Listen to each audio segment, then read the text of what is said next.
सबसे बड़ा नुकसान क्या है कि उन्होंने इस देश के उद्योग धंधे लगातार नष्ट किए। वो जो 400-500 साल का पीरियड है उसमें हमारे उद्योग धंधे पनप नहीं पाए। अपने भारत के उद्योग धंधे, कुटीर उद्योग, अपने भारत की इकोनॉमी, कृषि व्यवस्था, न्याय व्यवस्था, हमारे भारत का तंत्र, हमारे भारत के गुरुकुलों से लेकर, शिक्षा व्यवस्था से लेकर, मंदिरों से लेकर, कृषि व्यवस्था से लेकर, जल व्यवस्था से लेकर, आवागमन की व्यवस्था से लेकर सब कुछ नष्ट और भ्रष्ट कर दिया। तो कई बार लोग मुगलों का महिमा मंडन करते हैं, यही आंकड़े दिखाकर करते हैं। कुछ लोग कहते हैं कि देखो औरंगजेब के समय तक तो जीडीपी बहुत अच्छी थी। कुछ लोग कहते हैं ना कि औरंगजेब के समय जीडीपी बहुत अच्छी थी, ये तो औरंगजेब के समय की जीडीपी है। ये औरंगजेब के समय की जीडीपी नहीं है, ये औरंगजेब से पहले भारत के सनातन धर्म की जीडीपी है, सनातन की शक्ति है। अंग्रेजों के समय में तो ये लगातार कम हुई है, उन्होंने तो नष्ट करने का काम किया है। कहीं किसी को जमीन की आवश्यकता थी, उन्होंने कहा कि जितने सोने के सिक्के रखोगे, जितनी जगह में सिक्का आएगा उतनी जगह में आपको मिल जाएगा। तो आप कल्पना कर सकते हैं 2 दूनी 4 स्क्वायर इंच, लगभग 2 इंच का डाया होता है एक सिक्के का, 3 इंच का लगा लीजिए, 3 तिया 9 स्क्वायर इंच जमीन। आज एक सिक्का उस समय 120 ग्राम का होता था, तो 1.25 लाख रुपए का आप कीमत का अंदाजा लगाइए पर स्क्वायर फीट कितना पड़ता है। तो इतनी जमीन खरीदने की हिम्मत रखने वाले जगत सेठ अपने भारत में होते थे। एक बार जोरदार करतल ध्वनि कर दीजिए। अब आजादी से पहले अंग्रेजों ने ईस्ट इंडिया कंपनी बनाकर, ब्रिटिश साम्राज्य के अंतर्गत संसद बनाकर, कानून बनाकर हमें खूब लूटा। कितना लूटा? 1941 में 219 टन चांदी वो भारत से बाहर भेज रहे थे, और उससे पहले कितने टनों सोना चांदी वो भारत से बाहर भेज चुके होंगे, आप उसका कल्पना कीजिए। अब आजादी के बाद 1947 तक यदि मैं बात करूं तो 1947 तक, 1940 तक केवल 55 विदेशी कंपनियां भारत में थी। ईस्ट इंडिया कंपनी और ईस्ट इंडिया कंपनी के साथ 8 कंपनियां और 1853 में ईस्ट इंडिया कंपनी के साथ भारत में व्यापार करती थी। 1940 में उनकी संख्या 55 हो गई। 1952 में उनकी संख्या, अंग्रेज 1947 में देश को छोड़कर तो चले गए, लेकिन अपने तंत्र को चलाने के लिए, भारत को लूटने के लिए उन्होंने अपना स्वरूप बदल लिया। पहले तलवार और तोप और बंदूक के बल पर शासन करके लूटते थे, फिर उन्होंने कंपनी बनाकर लूटना शुरू किया। 1952 में, 1947 में एकाएक कंपनियों की संख्या बढ़ी और 1952 आते आते 701 कंपनियां भारत में व्यापार के नाम पर लूटमार करने लगी। 1972 में 740 कंपनियां हो गई, 1977 में 1136 कंपनियां हो गई, 2008 में 2500 कंपनियां हो गई, और आज 2022 में 12,458 विदेशी कंपनियां भारत में व्यापार के नाम पर लूटमार करने का काम कर रही हैं। कैसे लूटती हैं आप अंदाजा लगाइए। कोलगेट नाम की एक कंपनी 1937 में केवल 1.5 लाख रुपए लेकर आई, 1.5 लाख रुपए लेकर आई, और आज वो कोलगेट नाम की कंपनी लगभग 4,500 करोड़ रुपए हर साल अपने देश के लोगों की जेब से निकाल लेती है। और मैंने आपको परसों बताया था कि ये कोलगेट नाम की कंपनी केवल पैसे नहीं निकालती, ट्राइग्लोजन नाम का एक कैंसर कारक तत्व है, उन कैंसर कारक तत्वों को भी उसके अंदर मिलाती थी। और दूसरे के साथ साथ हमारे आयुर्वेद की और स्वच्छता की परंपरा को तोड़ने के लिए उन्होंने भ्रम फैला दिया कि दांतों के अंदर, दांतों के लिए तो नीम बुरा है, कीकर बुरा है, चारकोल बुरा है, आयुर्वेदिक कोई भी प्रोडक्ट है वो बुरा है, और उन्होंने गलती से हमें ब्रश करना सिखाया। मैं आपसे पूछना चाहता हूं, आज हर गांव में, हर घर में दांत की बीमारी है या नहीं है? और आप किसी पुराने व्यक्ति को देख लीजिए, गांव में चले जाइए, जिसने कभी कोलगेट नहीं की और जो केवल दातुन करता है, ऐसा 100 साल का आपको बुजुर्ग राजस्थान के गांव में आज भी मिल जाएगा, जिसके 32 के 32 दांत सकुशल हैं। मिलेगा कि नहीं मिलेगा? तो कोलगेट केवल 1.5 लाख रुपए लेकर 1937 में आई। ऐसे ही हिंदुस्तान यूनिलीवर 1933 में केवल 24 लाख रुपए की पूंजी लेकर आई, और आज 45,000 करोड़ रुपए हमारे देश के लोगों की जेब से निकाल लेती है। ऐसे ही बाटा इंडिया 1931 में केवल 70 लाख रुपए की पूंजी लेकर आई, और आज वो हजारों करोड़ रुपए, हमारे लगभग 1700 करोड़ रुपए आज हमारे देश के लोगों की जेब से निकाल लेती है। जॉनसन एंड जॉनसन 1957 में केवल 24 लाख रुपए की पूंजी लेकर आई, और आज जॉनसन एंड जॉनसन, सामने आपको डाटा दिखाई दे रहा होगा, जॉनसन एंड जॉनसन हजारों करोड़ रुपए हमारे देश के लोगों की जेब से निकाल लेती है। और केवल पैसा नहीं निकालती, अभी थोड़े दिन पहले जॉनसन एंड जॉनसन की एक खबर आई थी, आपने सुनी थी? जॉनसन एंड जॉनसन का एक तो बेबी पाउडर है, बेबी पाउडर के ऊपर जॉनसन एंड जॉनसन का बेबी पाउडर, उसके अंदर कार्सिनोजेनिक पदार्थ होता था, उसके कारण पहले उसके ऊपर यूरोप में, यूके में, अमेरिका में बैन लगाया गया। 3600 मुकदमे उसके ऊपर दायर हुए और 32,000 करोड़ का उसके ऊपर अमेरिका की एक कोर्ट में जुर्माना लगाया गया। मतलब ये कंपनियां केवल व्यापार नहीं करती, बीमार भी बनाती है, कैंसर जैसी बीमारियां पैदा करती हैं। मैंने कोलगेट के बारे में बताया, वो कैंसर कारक तत्व तो मिलाती थी। जॉनसन एंड जॉनसन के ऊपर तो बैन लग चुका। ऐसे ही फिलिप्स 1956 में केवल 10 लाख रुपए लेकर आई और 1974 में कुछ साल बाद 10 लाख तो लाई, 10 करोड़ रुपए मुनाफे के रूप में अपने मूल देश हॉलैंड में भेज दिए। फिलिप्स के बारे में मैंने बताया। अब अगर मैं फाइजर की बात करूं तो 5 लाख रुपए फाइजर लेकर आई और पहले ही साल 5 करोड़ रुपए मुनाफे के रूप में अपने देश से बाहर भेज दिए। तो विदेशी कंपनियां ऐसे करती हैं। अभी थोड़े दिन पहले भारत में जिनके कूले बदले जाते हैं ना, आप में से किसी जानकार व्यक्ति के कूले बदले गए? हिप रिप्लेसमेंट बोलते हैं जिसको।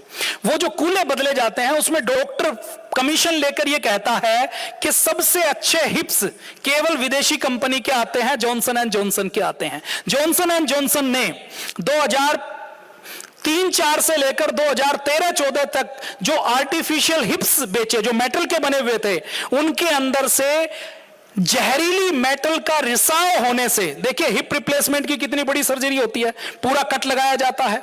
और हिप रिप्लेसमेंट किसका होता है? 60 साल से ऊपर वाले का होता है। उसकी जल्दी से रिकवरी नहीं होती, बहुत पेन में वो रहता है, बेड के ऊपर उसको जीवन गुजारना पड़ता है, घर वालों की देखरेख करनी पड़ती है। लोगों ने महंगे पैसे देकर जॉनसन एंड जॉनसन के हिप्स लगवाए और हिप्स लगवाने के 2 साल बाद उन हिप्स के अंदर से वो इतनी घटिया क्वालिटी के थे कि जहरीली मेटल का रिसाव होना शुरू हुआ, हड्डी गली, खून के अंदर जहरीली मेटल मिल गई और उन लोगों को दोबारा से जितना हिप रिप्लेसमेंट से पहले वो बीमार थे उससे कई गुना ज्यादा बीमार हो गए। कई सालों तक तो जॉनसन एंड जॉनसन मना करती रही, जैसे पाउडर के बारे में ना, पाउडर के बारे में 10 सालों से केस चल रहा है। वो कहती रही कि हमारे पाउडर के अंदर तो कोई कमी नहीं है। कोर्ट को खरीदने की कोशिश की, वकीलों को खरीदने की कोशिश की, मीडिया को खरीदने की कोशिश की, लेकिन जो सच है वो सामने आया। अमेरिका में एक बहन ने लड़ाई लड़ी और पाउडर के बारे में प्रमाणित हुआ कि पाउडर के अंदर एस्बेस्टस है जो कैंसर पैदा करने का कारण बनता है और 32,000 करोड़ रुपए का जॉनसन एंड जॉनसन के ऊपर अमेरिका में जुर्माना लगाया गया। वो जुर्माना कब लगा था? 2017 में लगा था। लेकिन जॉनसन एंड जॉनसन ने भारत में पाउडर की बिक्री बंद कब की? अब 2022 में की। मतलब 5 साल तक प्रमाणिक होने के बाद भी कि यह नुकसान करता है, भारत के लोगों को ये गलत चीजें बेचते रहे, बीमार करते रहे। ये जॉनसन एंड जॉनसन के ऊपर मुकदमे हैं।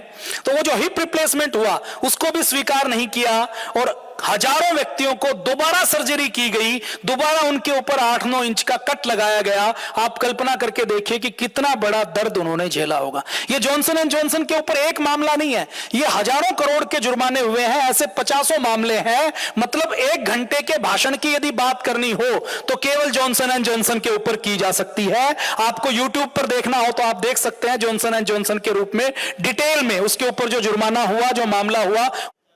एबोट लैब के नाम से एक कंपनी है, 1 लाख रुपए भारत में लेकर आई और पहले ही साल 23 लाख रुपए भारत से बाहर भेज दिए। मतलब 1 लाख रुपए की पूंजी की क्या भारत में जरूरत है? और 1 लाख रुपए लेकर कोई 23 लाख रुपए भारत से बाहर भेज दे तो आप इसको विदेशी कंपनियों की परोपकारिता कहेंगे, व्यापार कहेंगे या लूटमार कहेंगे? तो ये मैंने कुछ आपके सामने तथ्य तर्क रखे। और ये विदेशी कंपनियां केवल लूटमार नहीं करती, अपने देश की कोई स्वदेशी कंपनी है उसको मारने का काम भी करती है। मैं कुछ कंपनियों का नाम आपके सामने रखता हूं। लिम्का का नाम आपने सुना होगा, पहले ये स्वदेशी कंपनी थी लेकिन विदेशी कंपनी ने इसको किल कर दिया और किल करके इसको खत्म कर दिया। अंकल चिप्स का नाम आपने सुना होगा। आप कहेंगे अंकल चिप्स तो अभी भी आती है, लेकिन कहां रखी होती है? लेज की बगल में रखी होती है। अंकल चिप्स का मालिक कौन है? वही है जो लेज का मालिक है। फिर आपके मन में एक सवाल आएगा कि अंकल चिप्स को खरीद कर उसको बंद क्यों नहीं किया? बंद इसलिए नहीं किया कि कंपटीशन में कोई स्वदेशी दूसरी ना आए। और अंकल चिप्स और लेज आप लें तो टेस्ट किसका अच्छा दिखता है? अंकल चिप्स का टेस्ट जानबूझकर इतना घटिया रखा हुआ है कि कोई व्यक्ति एक बार ले तो उसको दोबारा नहीं खरीदे और उसके मन में एक साइकोलॉजिकल इंपैक्ट जाए कि सबसे अच्छा टेस्ट है तो लेज का है। रणनीति को समझे? ऐसे ही ओके साबुन आता था, थम्स अप आता था, गोल्ड स्पॉट आती थी, माजा आती थी, इंदुलेखा नाम से साबुन आता था, सिबाका, रिमझिम, चंदिका, जैमिनी, सनफ्लावर, रथ, कारगिल, पता नहीं कितनी ऐसी कंपनियां थी जो स्वदेशी कंपनी थी, जो विदेशी कंपनियों ने लूट कर ली। तो ये मैंने थोड़ी सी विदेशी कंपनियों की लूट के बारे में बात की। ये जो कुछ कंपनियों का जो डाटा है, 5 साल की सेल की बात करेंगे तो, जैसे ड्रग्स की बात करूं तो ये कंपनियां कितनी बड़ी हैं। जैसे कोविड की दवा बनाने वाली फाइजर और बायोटेक ने 6 लाख करोड़ रुपए की टोटल सेल की और 1,64,000 करोड़ रुपए केवल उनका प्रॉफिट रहा 1 साल का। ऐसे ही हुमेरा नाम की एक दवा है जिसकी फार्मा कंपनी है एफवी फार्मा, उसने पूरे 1 साल में 4,21,000 करोड़ की ग्लोबल सेल की है, पूरी दुनिया के आंकड़े हैं। ऐसे ही मॉडर्ना की कुछ दवा है, कुछ वैक्सीन है, उसने 1,38,000 करोड़ की सेल की। ये जो एक एक दवा है, कैंसर से लेकर डायबिटीज से लेकर, एक एक दवा की सेल 4-4 लाख करोड़ रुपए है। जॉनसन एंड जॉनसन, फाइजर, ये इतनी बड़ी कंपनियां हैं, इनकी सेल 1 साल की सेल 7-7 लाख करोड़ रुपए है। और ये 7-7 लाख करोड़ रुपए इतने हैं कि ये जिस भी देश के प्रधानमंत्री या राष्ट्रपति को चाहें उसको खरीद सकते हैं, प्रभावित कर सकते हैं, पूरे देश की संसद को प्रभावित कर सकते हैं। मतलब हमारे जो स्वास्थ्य मंत्री किसी भी देश के जो अग्रणी नेता हैं उसमें सारे देश शामिल हैं। कोई व्यक्ति ईमानदार हो सकता है लेकिन वो ईमानदार व्यक्ति भी सीधी टक्कर नहीं ले सकता। आज अपने देश में हमारे प्रधानमंत्री जी आयुष को, आयुर्वेद को प्रमोट तो कर सकते हैं, लेकिन ये नहीं कह सकते कि ये फार्मा कंपनियां लूटमार करती हैं या व्यापार के नाम पर अत्याचार करती हैं, क्योंकि अपने देश को इंटरनेशनल लेवल के ऊपर चलाने के लिए हमने WHO से लेकर, वर्ल्ड बैंक से लेकर, IMF से लेकर बहुत से संस्थानों के साथ कोऑर्डिनेशन रखना पड़ता है। अब Johnson and Johnson 7 lakh crore रुपए की बिक्री करती है, 1,56,000 करोड़ रुपए का नेट प्रॉफिट है। फाइजर 6 लाख करोड़ रुपए की बिक्री करती है, 1,64,000 रुपए का उसका नेट प्रॉफिट 1 साल का है। अब ये 1,64,000 करोड़ रुपए कितना होता है? पतंजलि की सेल लगभग, पतंजलि आयुर्वेद की सेल लगभग 12-13 हजार करोड़ रुपए है मान लीजिए, तो उसका लगभग 10 गुना ज्यादा केवल उनका प्रॉफिट है। और उनकी सेल की बात करें तो उनकी जो सेल है वो 60 गुना ज्यादा है। FMCG कंपनियों की बात करूं तो अकेला हिंदुस्तान यूनिलीवर 47,000 करोड़ रुपए की सेल करता है, अपने देश के लोगों से पैसा निकाल लेता है। पेप्सिको की अगर मैं सेल की बात करूं, ग्लोबल सेल की बात करूं तो 5,96,000 करोड़ रुपए की सेल करता है। अगर मैं नेस्ले की भारत की बात करूं तो ये जो मिल्क पाउडर बनाती है ना नेस्ले, जो हर बच्चे को खिलाया जाता है, उसके लिए 13,000 करोड़ रुपए की सेल कर देता है। 13,000 करोड़ रुपए अपने देश के लोगों की जेब से निकाल लेता है। कोलगेट भारत में लगभग 4841 करोड़ रुपए की सेल करता है। तो ये एक एक कंपनी का अलग अलग डाटा है। मैं यदि हिंदुस्तान यूनिलीवर की बात करूं तो केवल 5 सालों में 2017 से लेकर 2021 में 2,13,000 करोड़ रुपए उन्होंने अपने देश के लोगों की जेब से निकाल लिया। इतनी लूट करते हैं। तो ये बहुत बड़ा डाटा है, बहुत बड़ी लूट ये विदेशी कंपनियां कर रही हैं। तो ये विदेशी कंपनियों के बारे में हमने बात की। फार्मा के बारे में यदि मैं बात करूं तो भारत के अंदर फार्मा के नाम से एक बड़ी लूट होती है। फाइजर की, जॉनसन की मैंने आपसे बात की। भारत के अंदर कोरोना काल जब फैला तो आपने देखा होगा कि भारत के अंदर हॉस्पिटल कम थे, डॉक्टर कम थे, नर्स कम थी, बेड कम थे, ऑक्सीजन के सिलेंडर कम थे, वेंटिलेटर कम थे, दवाइयां कम थी। लोगों के अंदर जागरूकता, जिसको WHO जागरूकता बोलता है कि हाथ धोना आना चाहिए, ऐसी जागरूकता होनी चाहिए, ये सब कम होते होते भी भारत और अमेरिका और यूरोपीय किसी भी देश से जो डेथ हुई कोरोना से, वो भारत में कम हुई या ज्यादा हुई? अब ये भारत में जो डेथ कम हुई वो क्यों हुई? क्योंकि भारत में आज भी आयुर्वेद का ज्ञान है, आयुर्वेद का विज्ञान है। आज मैं यदि भारत की बात करूं तो भारत में जो फार्मा का बाजार है, देश में सरकार फार्मा के ऊपर, हेल्थ के ऊपर लगभग 90,000 करोड़ रुपए खर्च करती है।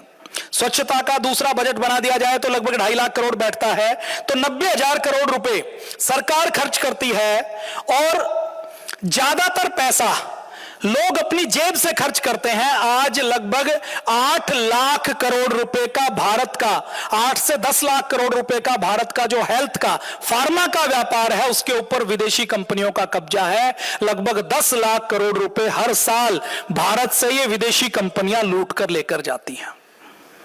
विदेशी में भी फार्मा की कंपनी जो केवल हेल्थ के नाम से, हमारे हेल्थ चेकअप के नाम से, दवाओं के नाम से, लैब टेस्टिंग के नाम से, डॉक्टर की फीस के नाम से लूटा जाता है।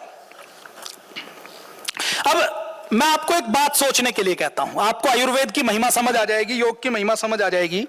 आज यदि बात करें, देखिए भारत और अमेरिका की मैं यदि बात करूं तो भारत में आज लगभग 90,000 करोड़ रुपए खर्च किया जाता है। 2020 की मैं बात करूं तो 2020 में लगभग 65,000 करोड़ रुपए हेल्थ के ऊपर सरकार खर्च करती थी। अमेरिका की मैं बात करूं तो अमेरिका में हेल्थ के ऊपर 88,66,000 करोड़ रुपए वहां की सरकार खर्च करती है। कितना खर्च करती है? 88,66,000 करोड़। अच्छा, अभी होता क्या है कि 2009 में जब हम पूज्य स्वामी जी महाराज के पास नए नए आए थे ना, तो ये आंकड़े हमें समझ नहीं आते थे। तो आपको भी हो सकता है कुछ की प्रोसेसिंग नहीं हो रही हो, कि ये ओवरलैप हो रहे हो, कि ये 88 लाख करोड़ रुपए कितना होता है। तो ये जो 88 लाख करोड़ रुपए है, ये अपने भारत के पूरे बजट से, जो पूरी सरकार का खर्चा है, उसके 2 गुणे से भी ज्यादा है। 40 लाख करोड़ रुपए का खर्च है, उससे भी 2 गुणे से ज्यादा अमेरिका केवल स्वास्थ्य के ऊपर खर्च करता है।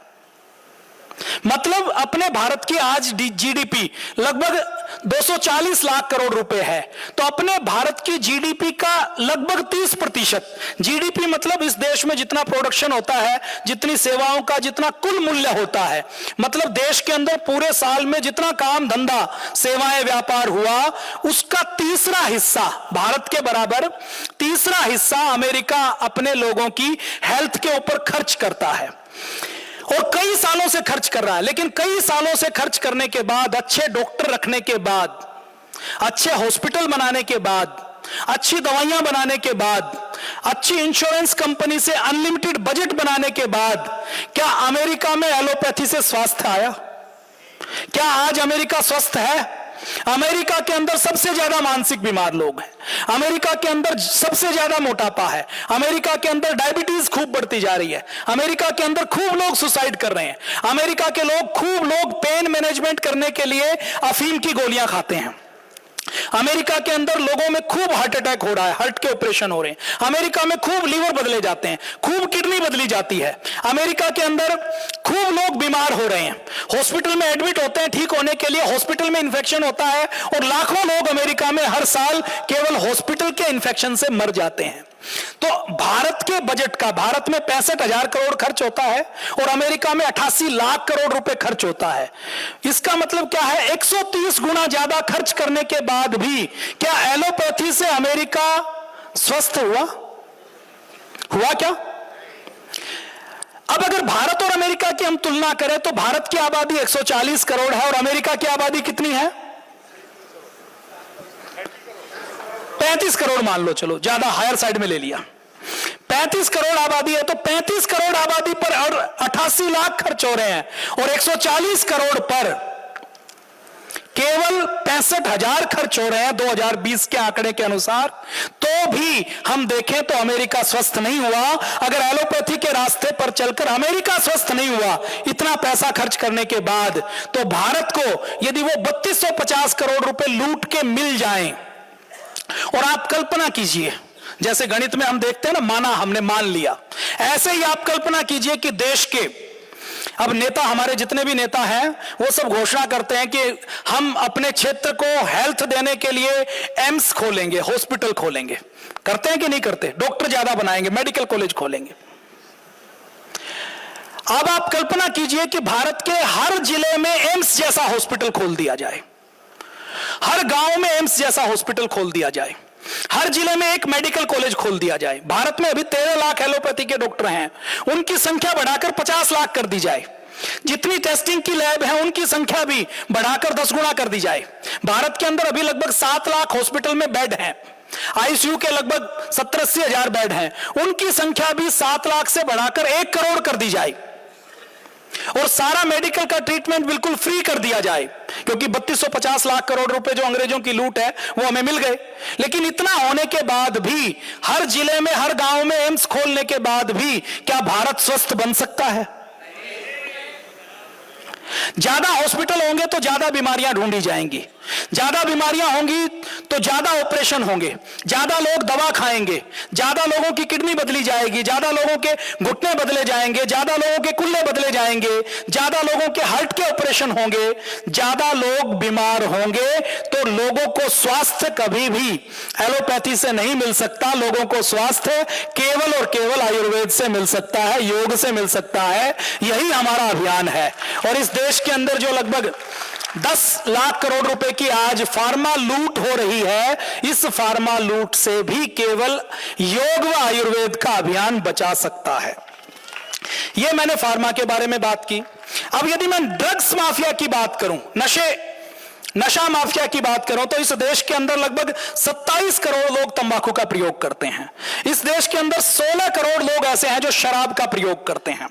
और इस देश के अंदर लगभग